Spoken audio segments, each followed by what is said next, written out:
It is the mind which needs to become quiet. That is the mantra you have to remember. It is the mind which needs to become quiet. That means it is you who have to become quiet. You as the consciousness of existence, you as that mind, all these things you have assumed different forms. You as that have to remain quiet so that you are in that only, the ultimate truth. Just you have to watch in between eyebrows, and any thoughts or visions appearing, do not have to bother, must not bother. Just watch. Don't try to call anybody good or anybody bad. Don't call anything to this world good or bad. During meditation, then you see the wonder that how you can remain quiet.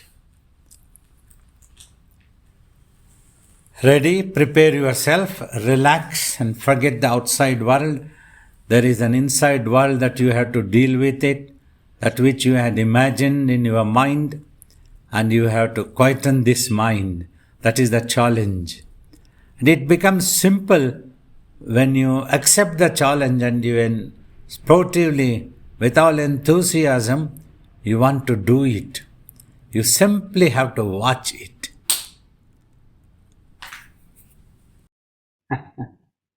Thank you, Baba, for being with us today and everybody else. So if you have questions, people, just formulate them as succinctly as possible. And Baba, my sister-in-law gave me a shirt for Christmas, and it's got your message. It's got your message on it. If it costs you your, move a little bit this side, your peace, it's too expensive. Yeah, so wonderful. The message is, peace is the real valuable thing. You cannot afford to lose it, peace. And if you gain the whole world and lose your own mental peace, you have lost. Just like Jesus told, if you have won the world and lost to yourself, you have lost. When you win over yourself, even if you lose the whole world, you have won. Lovely message. Appreciate. So as usual, I'll ask a few questions, and then as we see questions pile up, I'll get out of the way. First question, Baba, is about the practice. Just to discuss it a little bit. There's 3 parts. First part, sit comfortably. Second part, concentrate your mind and sight between your eyebrows. And the third part is just watch. Just kind of want to talk a little bit about the concentrating your mind and sight and the just watching, because when we start out with meditation, the concentrating your mind and sight between the eyebrows means focusing your attention between the eyebrows. That takes a little bit of effort. And then eventually you shift into just watching, but watching is being aware without thinking. Yeah, we can say that. And so it seems meditation is a play between this concentrating your mind and sight and just watching. It goes back and forth for most people until you're able to, obtain samadhi or deeper, real deep meditation. Yes. So, the concentrating your mind and sight or focusing your attention, sometimes people might have to do that for a while. I know myself, sometimes I sit down and it just takes a minute and I'm into watching. But sometimes my mind is busy and it doesn't want to stay there. So I spend more time concentrating my mind and sight, just trying to keep with a little gently, not forcing, but gently trying to keep my attention there. And automatically it goes to watching.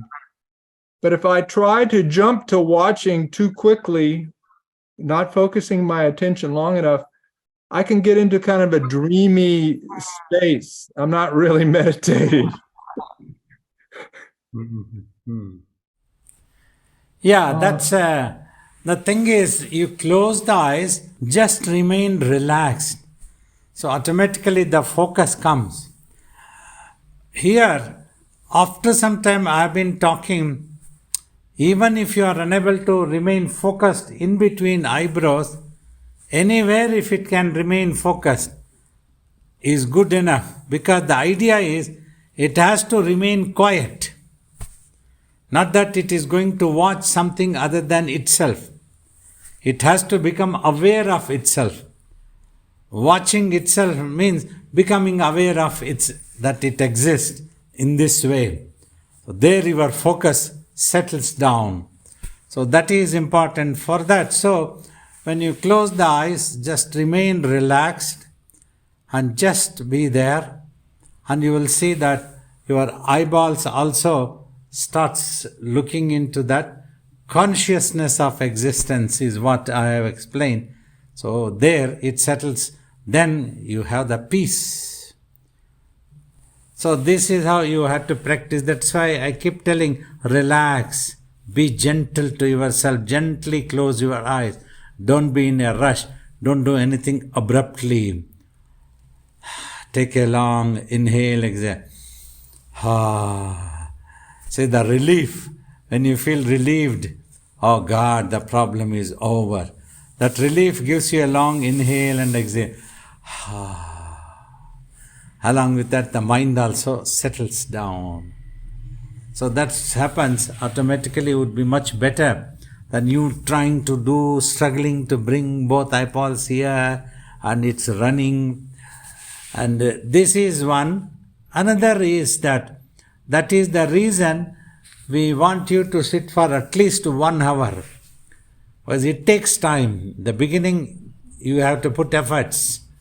10 minutes, 15 minutes, even 30 minutes, it can be a struggle. So then after that, it may start settling. Once the mind is tired, as you go on doing every day, the mind becomes relaxed. It won't go after the thoughts for a long time. So very quickly, 10 minutes, 15 minutes, it will come under control. Then it settles down. So this is recommended. This is okay. Now, you don't have to worry that precisely you have to be in between eyebrows only. Simply one target is given so that using the eyeballs, you can fix the eyeballs and simply keep watching there. So you should not visualize anything. Do not expect anything also. So these are important things. Then the meditation becomes smooth. So, Baba, you're saying not to put much emphasis on concentrating your mind and sight? Why I told this point, you don't unnecessarily, your mind might get into agitations. Oh, this is not happening, this may not be for me, it's difficult. So like that, you don't have to struggle or worry. Just relax. Because the idea is, the mind has to become quiet. It doesn't have to watch anything other than itself. So watching itself turns there of becoming aware of itself. When it becomes silent, it is aware of itself. That is what is needed. So that's why I try to allow, even if whatever is easy for you, you just practice as you are telling. So just relax and settle on yourself. So you find it very easy. So then people can adopt that also. They don't have to be worrying, oh, I am unable to bring the concentration in between eyebrows. Okay. The thing is, I think the average person's mind is very active, Baba, and it does not want to come under control easily. And Yes. and it doesn't have to be between the eyes, but the deliberate thing of focusing your attention does keep your mind from momentarily from wandering and getting involved and enmeshed in thoughts and your drama of the day or whatever problems you're dealing with. If you don't do something, you're just going to sit there and daydream. I mean, you might relax, but you won't Become quiet. You won't become quiet. You'll be caught in your thinking. So there takes some deliberate, gentle awareness. But you're right. I mean, I know, it's been so many years of meditating. It's easy for me to watch between my eyebrows. But when I started, I remember it wanted to be out here. It didn't want to be there. And so I know it's never do you force anything in meditation. You're doing something wrong if you're forced to. Exactly. That's what I'm trying to tell. You don't have to struggle to do only one thing. Whichever is easier for you, then adopt and just go ahead. Because you see, bringing both the eyeballs into one point, that technology helps you, the mind, to dissolve in itself and become a pure consciousness and expand into the purest form. That's what would be helpful if that is possible for you. Like in any photograph or drawing, the road starts with a width like this, and as it proceeds, so it narrows down and it comes to a single point like that in the drawing. So sometimes I have heard people calling it as the vanishing point when you are watching towards the road. The same way here, as long as the eyeballs are away, the distance is there within an illusion. So when the distance is there, that imagination pops up, it keeps spinning. The thoughts and visions keep coming. But if the eyeballs can be slowly, steadily you need patience, not in a rush, no rush. Don't be harsh on you. Just be gentle. Try to just watch. That's why next point what I teach is just try to watch the front portion. Don't bother at that moment whether the eyeballs are here or what it is. Just don't bother. Just watch. Then stop. Means stop the eyeballs. Don't allow it to move. Try that it steadily stays there. Then wherever it stays, through the eyes, just keep watching. Then you will see automatically, slowly, gradually, the eyeballs starts coming towards one direction, both of them. Then the vision's distance decreases. It starts coming closer and closer to you. Then the two duality vanish and it becomes single pointed one day. So in this way, if you practice, also can be very helpful. Or you just relax and try to concentrate on the consciousness of existence, if that is easier for you, without bothering the eyeballs or eyeballs coming together, anything. Because after all, finally, you have to quieten yourself.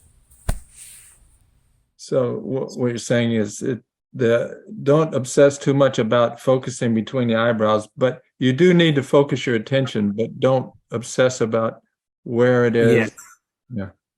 It should not become a worry. That's why Swamiji always was unique, like telling the sitting in any comfortable posture.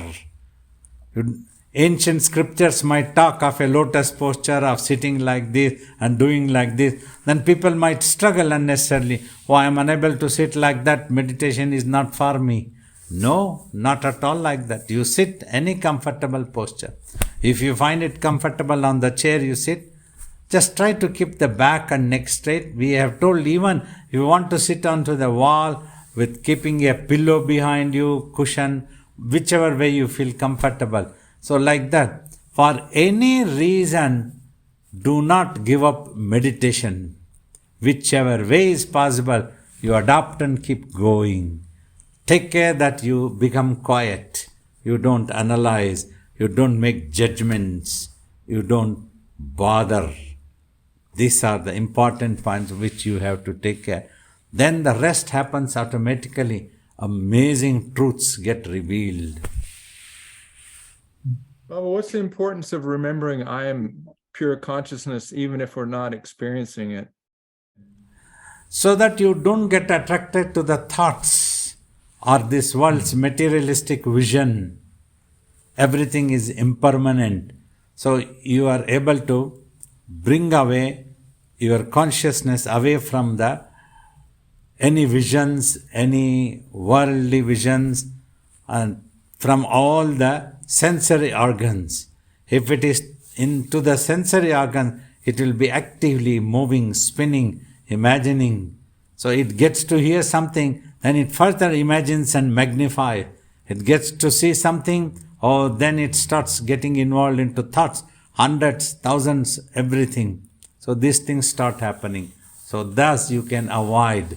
So if you just concentrate. So that is the idea. Okay. Usually people think of imagination as something that exists in the mind, which can be real or unreal, but it exists in the mind. What is imagination? It is a capacity that is within the energy and consciousness. The consciousness, it can become creative by imagining. It won't really create anything because except that self, nothing else exists in reality. Nothing else has any existence value. Everything else is only appearance value. Just like in your mind, only your mind has the existence value. Anything that appears in the mind has only appearance value and no existence value. Though the appearance is truth, but it is actually not the truth. That is how this world is. So that's what is important. So when you said mind there, you also meant just consciousness. Consciousness, yes. So, because you've said when thoughts are present in consciousness, you call that mind. When there are no thoughts in consciousness, you call that consciousness, pure consciousness. We need to invent some terminology to give a clue, make others understand what it is. Because here consciousness, before it gets applied to its own imagination, is consciousness. It can get applied to its own imaginations, any such thing, so then it becomes mind. That means the consciousness itself is the beginning of corruption. Why I am telling this? Because it is in the form of consciousness, it can jump into imaginations. Once it jumps into imagination, it can lose control over itself. So like that, step after step, it goes on getting corrupted. Means corrupted here means it acquires wrong habits of keep on doing and forget to become quiet at all. Like that, it can go a long distance in imagination. So that needs to be avoided. So if you can keep into the pure consciousness level, from there the merger becomes easier. So consistently, if you are able to hold on to that pure consciousness, that's what is just watch, just being there, just into the meditation until it gets into a level of tapas. Slowly, no need to be in a rush. Slowly, if you go, you can achieve better.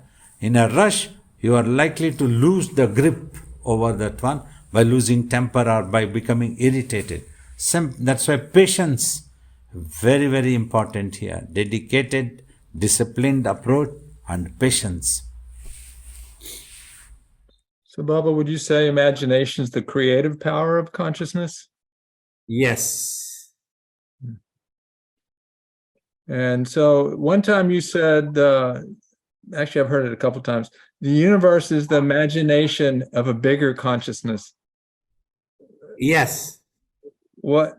Giving the first clue, like your mind.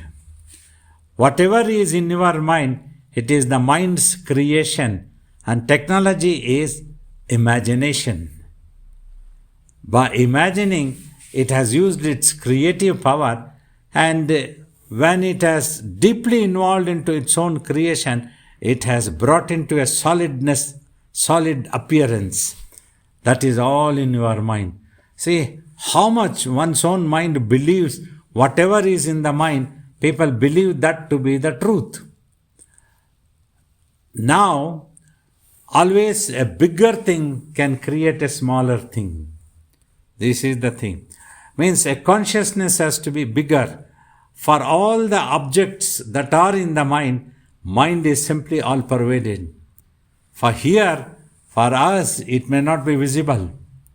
In the same way, because this universe, we are only a tiny microscopic part with this body. Whatever role we play, just sticking onto the earth like an ant. So that's why we cannot handle this universe creation. So this universe has been created by a higher consciousness, much more powerful, much more spread, all pervaded.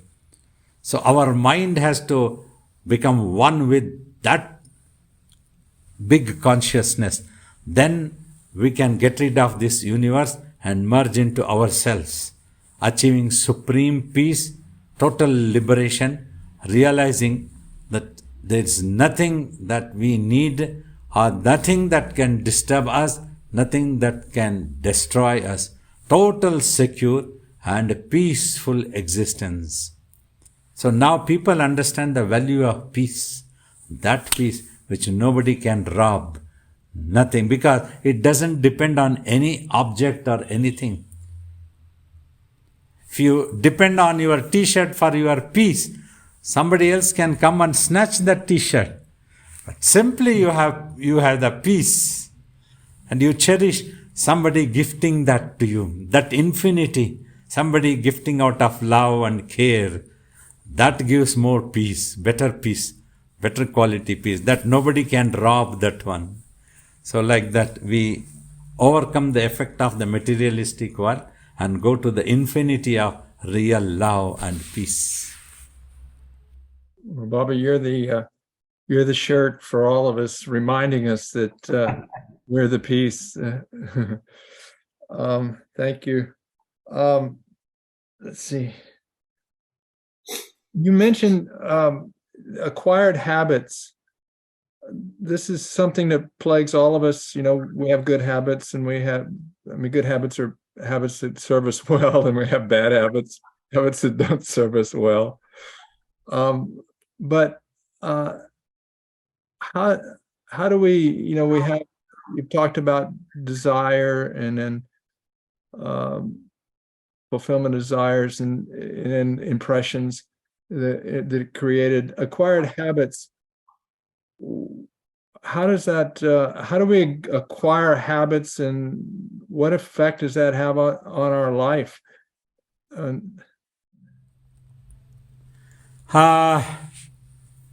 Mind imagines a thought. Watching that thought, mind forgets this thought is there simply because of my imagination and not a reality.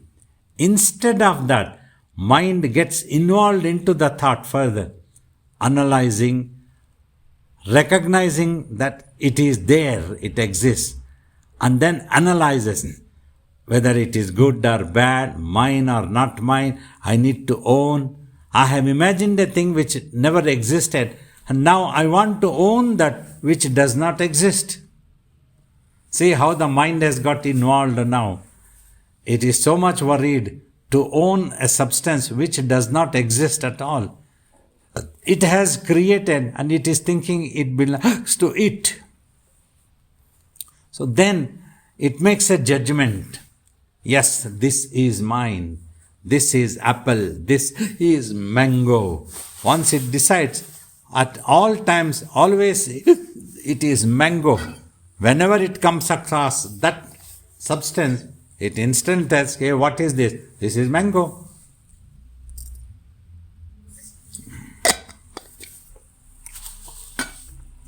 Suppose if I come and tell, this is simply you have imagined, does not even exist. What exists is divinity, one all-pervaded, ultimate truth. Within that you have imagined, and that's why this is appearing to you.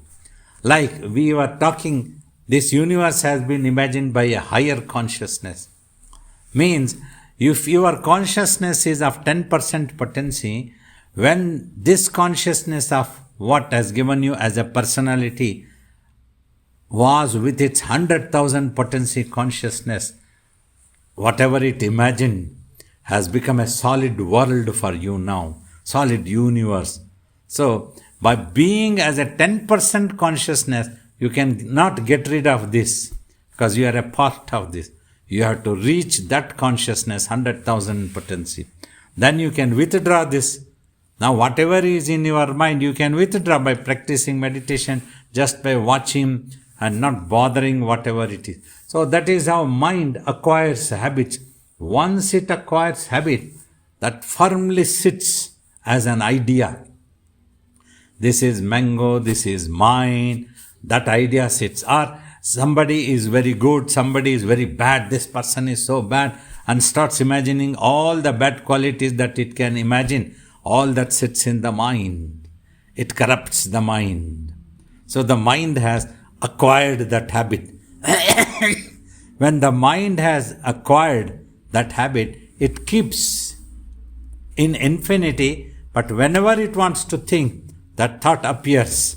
That is the acquired habits of the mind. Sometimes in the psychological world, they call it as a subconscious state.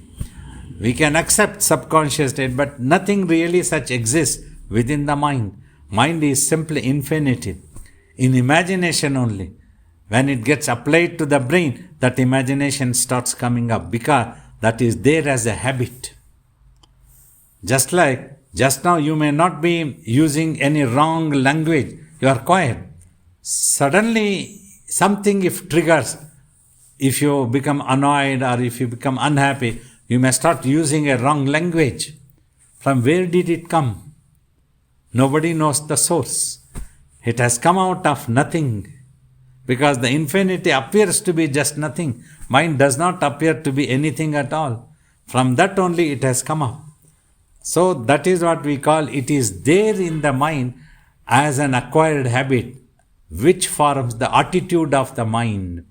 That becomes the attitude of the mind. Whenever you come across such person, that is your attitude, and you will show that attitude to that anybody, to this world. So that is how it remains there. Acquired habits, what we call, and then it shows the attitude. Based on this attitude, further thoughts are generated. Thought after thought, thought after that, you get involved into the whirlpool and you become so confused, don't know how to get rid of that. These thoughts are giving you stress, tremendous amount of stress, and one is so confused. If anybody can help me to get rid of these thoughts so that I can have peace, peace, composed peace. That's what we call beyond bliss. That's the meditation practice. You just have to get rid of all this without bothering what is this, why I should get rid. You have to get rid, then only you have peace. Either you have peace or you have stress. Either you have thoughts or you have the quietness. If there is quietness, there is peace. If there is thought, it brings both stress, sometimes happiness, sometimes unhappiness. It doesn't keep quiet into one. So we might start with the good thoughts, thinking, oh, we have all good thoughts. Good are always welcome. In this world it is welcome, but not for you. Because you are likely to slip into a bad also. You try to be a good guy, anytime anything of this world can make you a bad guy, you never know. So that's why get rid of both. We don't need either the good or bad. You help somebody, no problem. For that you don't expect that somebody has to recognize you as a good man. No need. That's my nature, we will help it. We don't need certificate from somebody that I am a very good person. I am good, that's good enough for me. These are some of the points how the acquired habits happen. Thank you, Baba. That was beautiful.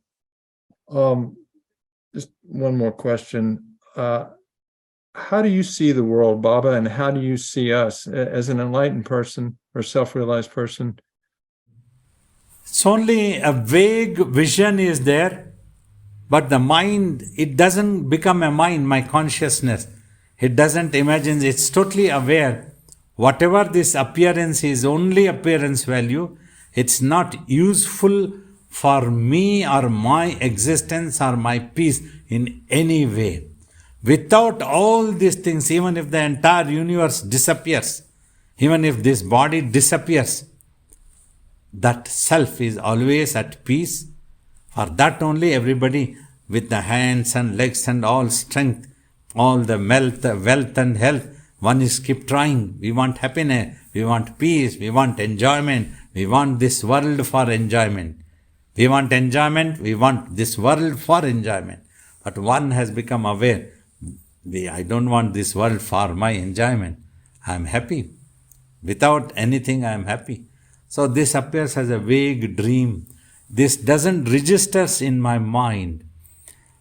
For a while I might try and able to hold on to that if I need to act upon on something of this world sometime.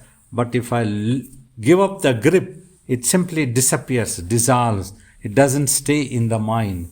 Like you write on the white paper, it quickly erases. Before it erases, you read if you want to read. Otherwise it's gone. Anybody has behaved badly, anybody has behaved very good way, these things doesn't stay, it's all over. So any person has criticized me, that doesn't sit into the mind long time. Very quickly it gets erased. I am at peace. No any imagination, no brooding, no anxiousness that this person has behaved badly. So like that, it remains in its quietness, the self remains in its peace. We don't even need any awareness of myself now, because it's gone deeply merged. Because awareness also, it brings up to a level. You are aware of yourself. That also disappears when the merger happens. Is that when the I amness kind of blends back? Yes. So, Baba, when you say vague dream, it sounds like something not clear, but you're the clearest person I've ever known. You see, clearest person in the sense, knowing about the self. I may not know everything of this world. I may not have the correct knowledge for every subject, every operations, everybody who is living in this world. For that you have to go deep into this world and understand the worldly knowledge. But clear means, this is it. This self is this. The divinity or the I, that we are clear. Nobody can disturb or make me move or confuse me in any way. It means not one person, the entire universe. Imagine the strength of this universe. Potency, 100,000 potency consciousness which has created with such concentration means that's how this appears so solid. A brick is thrown on the head breaks and the blood comes out. Don't expect that will not happen. Such is the amazing strength. But yet the consciousness is detached now, is free, liberated. So at peace, no stress. What the world will give. When we disappear physically, whether the world will criticize us or worship us, there is no such anxiousness. It happens, both will be there. Some will worship, some will criticize, some will accept the teaching, some will understand the teaching, some will not understand the teaching. So, Baba, with us, most of us anyway, the world seems clear and the self seems vague. But for you, the self seems clear and the world seems vague. Very true. Exactly. It's opposite. Okay, let's take a few questions. Thank you, Baba. Hi, Babaji.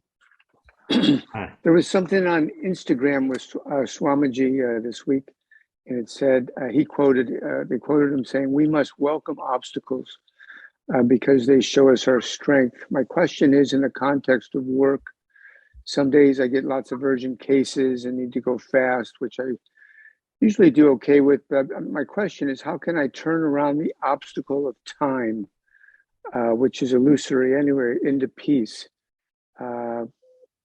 Time really has only appearance value, as you've been using that wonderful metaphor. And I just wondered if you could expand on that. Thank you. Anything that is obstructing your peace, we need to get rid of that. Say here, the time is useful only for this world. If you are operating, if you have to travel, if you have to live, then the time becomes important. But if you are giving up everything, you are just settled into the self, at peace, mentally at peace, then you don't need that time. Because it is beyond the time. The peace is beyond the time. Self is also beyond the time. It's just like if you are on the earth, you need the directions. East, west, north, compass, everything is useful. So within certain, if you go into the center of space, everything is lost and it may not be needed at all. So when you become space, you are simply all pervaded. So like that, time is useful only in this world, but when you are meditating and going beyond to the self, you don't need the time at all. That is the liberation. Means you don't depend on time. At all times the peace is there now. Nothing can disturb your peace once you achieve that. So then the time cannot disturb. If we, suppose for example, if we depend on the physical body for our happiness, that time disturbs. Until we were young, we were teenage, we were totally healthy, we were so happy, excitement about this world, running here and there. As the aging process has started, so that time has started troubling us now. Because we are depending on the worldly object for our happiness. So the same body through which we were deriving happiness has started us giving unhappiness. So that's what happens when we depend on the time factor, which is needed for this world, but for our peace and happiness, this time is not needed. We have to cross the barrier of time and space. Thank you. Thank you so much. Hello, Baba. Ram Ram. Very nice to see you. Jai Baba. Jai Guru. Baba, if one is going in for more meditation sitting, is it better to attempt to extend the period of an hour, or is it better to wait and do a separate sitting?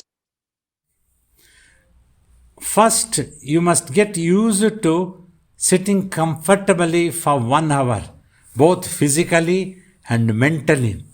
Once you are comfortable with that 1 hour, then you can start extending. So all the time, you must feel comfortable. It should not be a heart-losing struggle. Then you won't like to sit for many times. So that's what happens. First, achieve the comfort of 1 hour. Means, in that 1 hour, physically you are able to sit comfortably. Then comfortably you are able to keep the mind quiet. Just watching.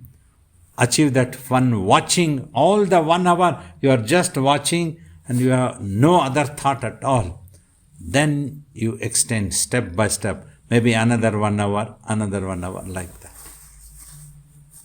And I just to clarify something, Baba, because I was unsure whether it's suggested that you, for a period, you are having your eyes open to learn that focus, or always you're doing that the eyes closed only?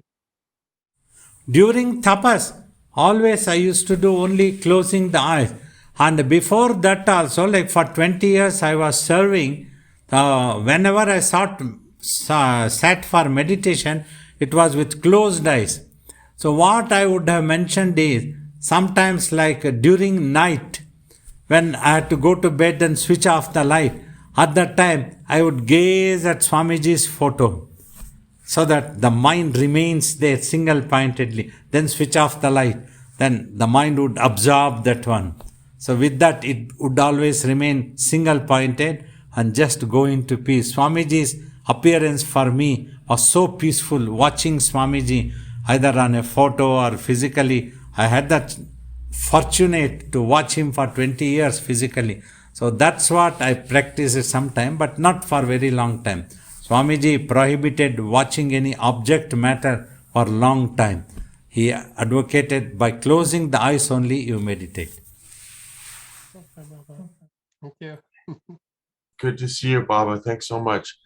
Last night I was at a church service, a Catholic church mass, and it struck me that in Christianity, the disciple gives their life to Jesus. They're giving their life to the Master, and then they try and do work in the world that is like representative of Him, and then after they die, they go to heaven and they're living in God's presence for eternity.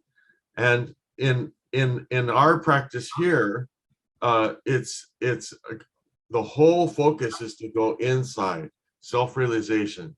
And with Christianity, it feels like the work is done in the world. It's about serving others and serving Christ.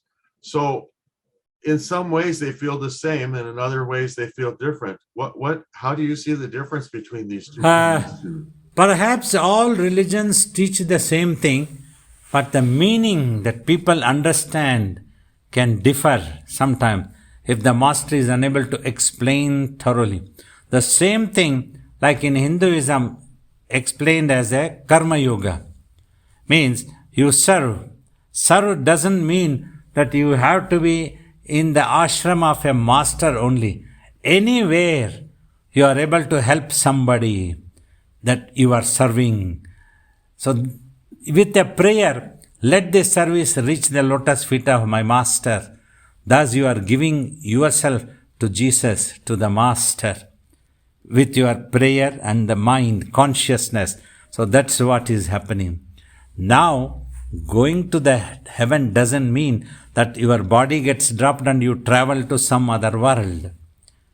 Finally, as your mind is becoming quiet and quiet, it is losing its desires, it is quiet with the results, and it has learned to accept things, because everything you are doing for sake of the service to the Master, service to Jesus, anything you can consider, it's no problem.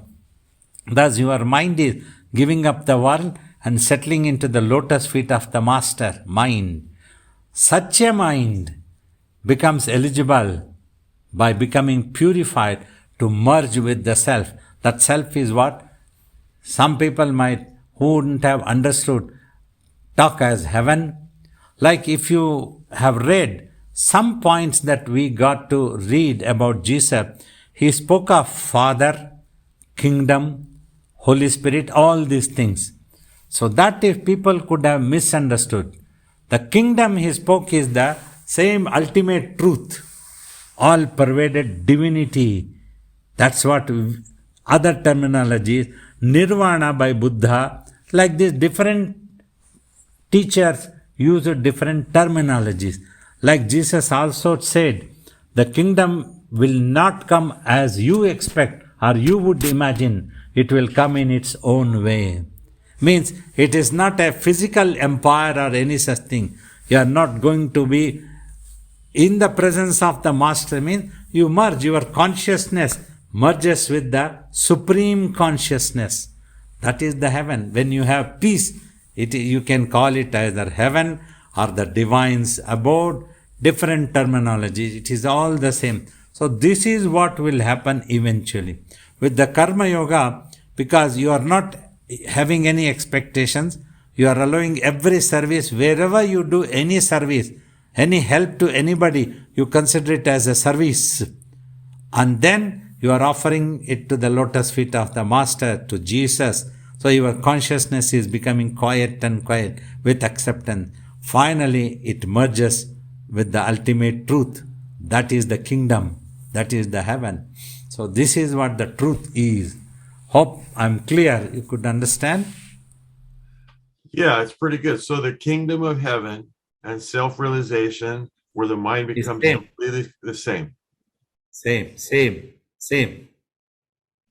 Okay, thank you. Yes, thank you so much, Baba. Just had a question on a quote from Ramana Maharshi. So he said, effortless, choiceless awareness is our true nature, which I've heard you Yes. say very. But the word there that kind of surprised me is choiceless. So in that state, is there sort of, is it just like Let me no tell you, choice? first thing, effortless. When you practice, and that practice becomes natural, then effortlessly you are into that state. You don't have to put special effort to get rid of a thought. You have already got rid of the thought. That's over. So effortlessly, naturally you are there. Now choiceless. Choiceless means you don't have any more desire. Once you reach that state, there is no more desire, means no choice that you want to exercise. That's what it is. So that's what he meant. In that context only he's told. Got it. Thank you. Baba, there's a question on the chat.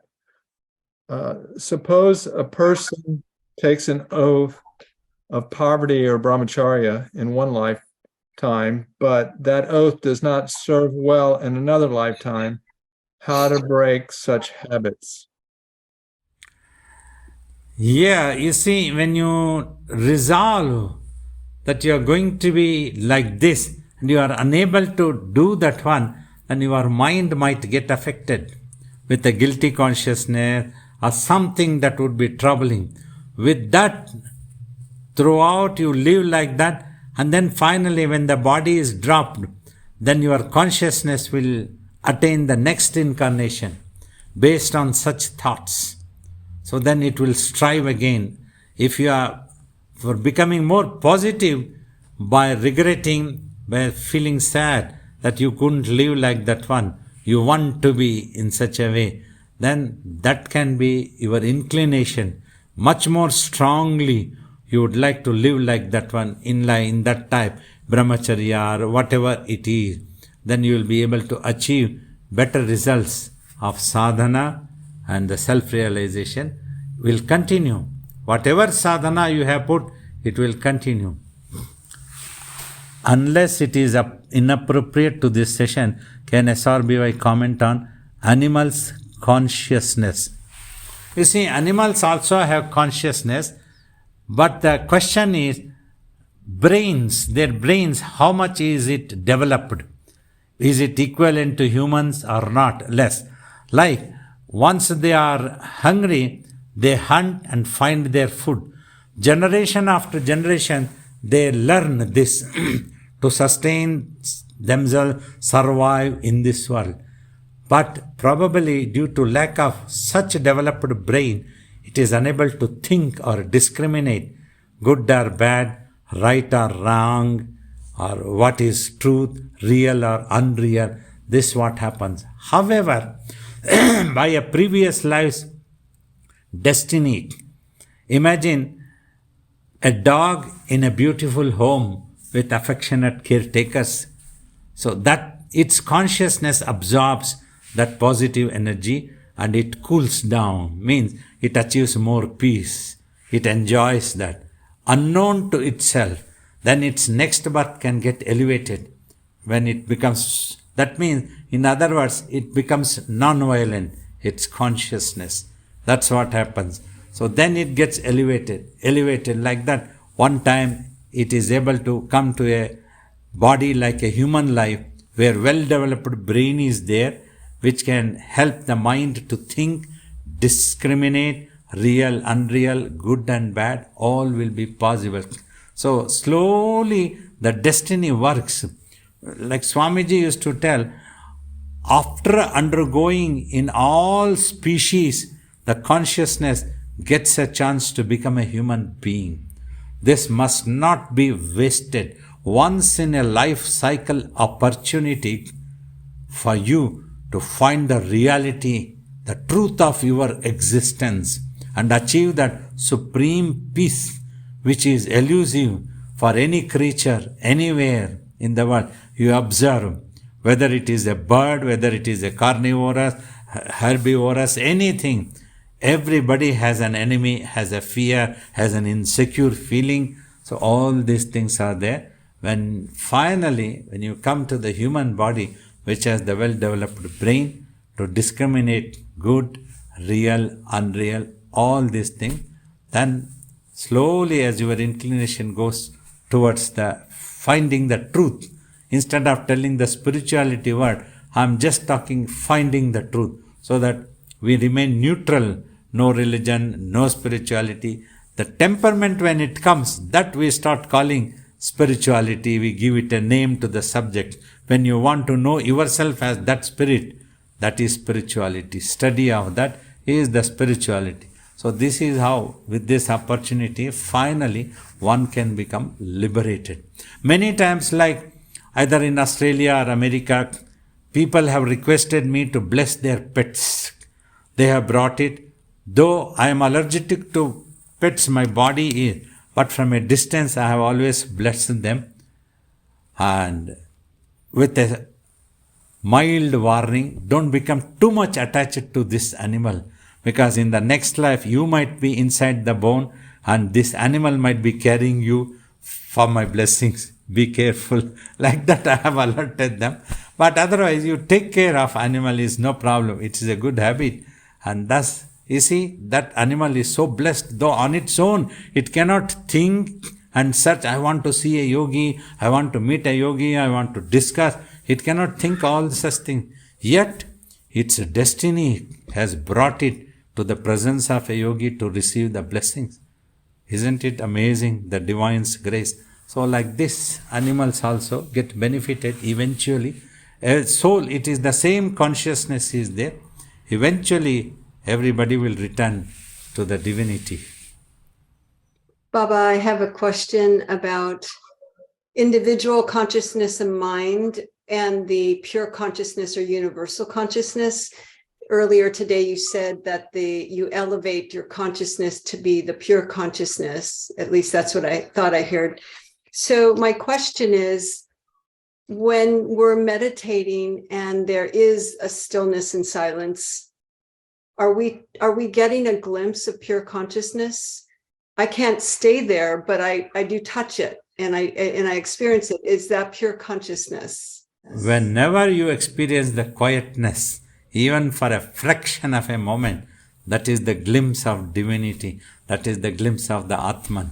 I have told previously, if you remember, thought after thought gets produced, but in between two thoughts, there is a small gap. That gap is the divinity. Our attention has to go to that gap instead of the thoughts. That is the idea of meditation.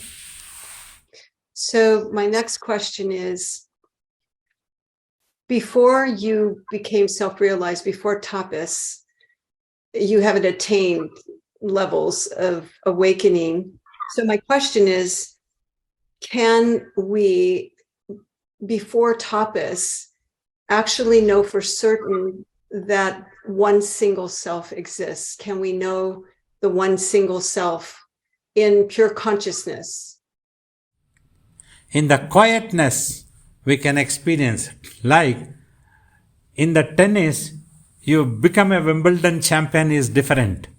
Before becoming a Wimbledon champion, every day you are practicing the tennis. Some sort of knowledge definitely comes to you. Some awareness about the tennis match, where to hit, how to hit, which angle, which way you hold the racket, all these things. This knowledge also comes, means this awareness starts coming. In that way, before tapas also, that awareness was coming. That awareness, when we read the Yoga Vasistha, way back in 1976 or 77, that was when I got the book, and then used to sit under the mango tree behind bushes, then meditate. Then suddenly we realized it is talking, that ultimate divinity truth exists in itself. That means this space that is in front of me in the midst of all these trees and all things, this is the only thing which exists in itself. That means this space must be the divinity. All the time we are seeing this divine. We are in the midst of divine, in the divine, one with the divine. So this awareness came and we could hold on to that one at all times. That's why we maintain most of the time silent, whatever happened in life, good or anybody humiliated, anybody criticized, anybody cheated, did anything. We didn't react, kept quiet, so that we could keep into that awareness. That practice continued. Thank you. Bob, it seems that the notion of liberation only has value or utility within an appearance world. And since an appearance world has no existence value, then the notion of liberation also has ultimately no existence value also, because it disappears when the world appearance disappears. Is this true? Yeah, when you achieve that, it disappears.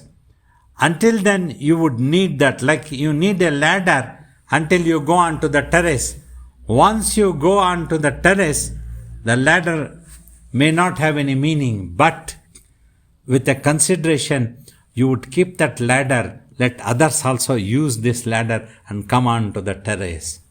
That's why we keep talking about liberation in the midst of universe, though we don't need it anymore, but we want others also to climb onto the ladder, come onto the terrace. So that's how it is there, it is not there.